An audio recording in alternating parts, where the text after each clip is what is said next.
वो आया था, जोक आया था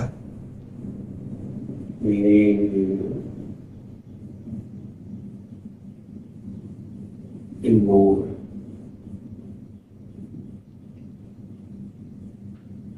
बोले बिरला जी जब मर गए,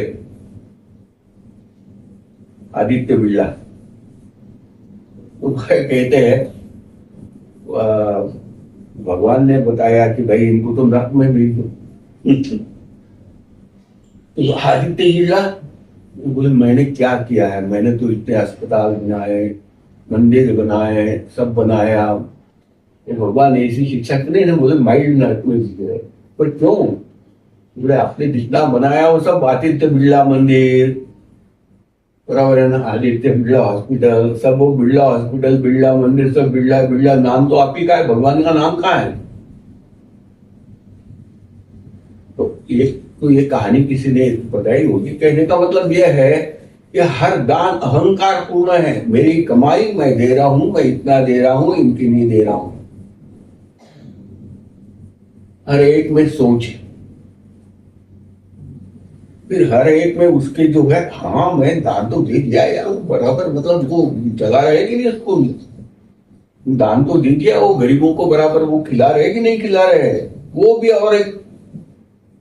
तो ये सब दान के इसमें नहीं आ नहीं, वो दान नहीं होते, उसको तो एक वो अहंकार पूर्ण दाता है, तो दान के कैटेगरी में ये सब चीजें नहीं आती। समझे क्या? दान एक तो पवित्र कार्य के लिए, बराबर। अब जिसे कि और जिसमें कोई अहंकार न हो, इसीलिए वो जो है वो ऐसा करके डाल देते हैं दान पेटी में। कहा तिरुपति बालाजी में ना, ऐसा करके डाल देते थे ना। तो क्यों जी, मैंने 1 लाख रुपए दिए थे ना डोनेशन उसका, तो एक वो दान, वो तो बस अहंकार की उपासना है, या अहंकार की क्या कहते हैं उसको, वो कर क्या, अहंकार की तृप्ति की भावना।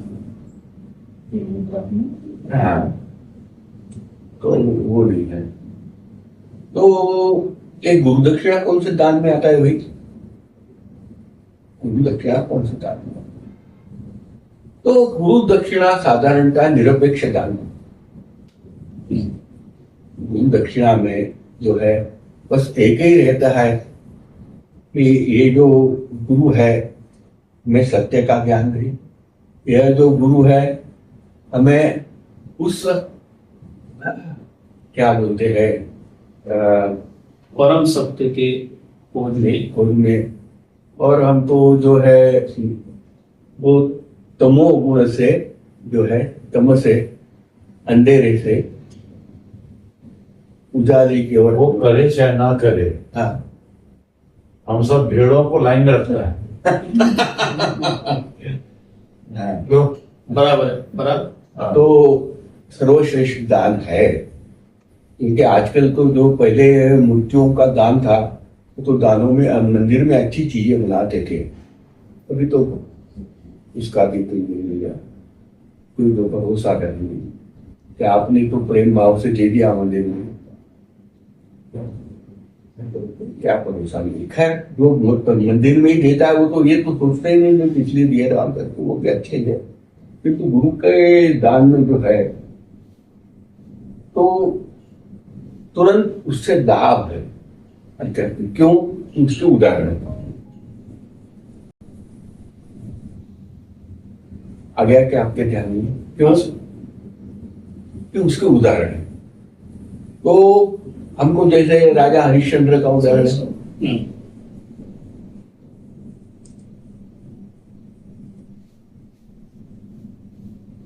हमको राजा हरिश्चंद्र का भी उदाहरण है।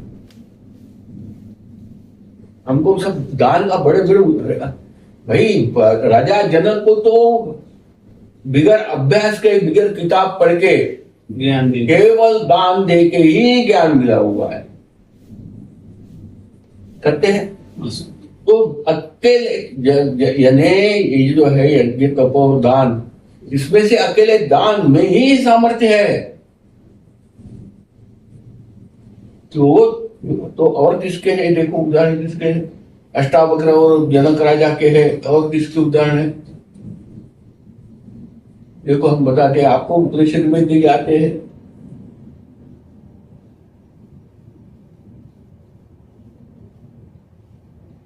कई उदाहरण आते हैं।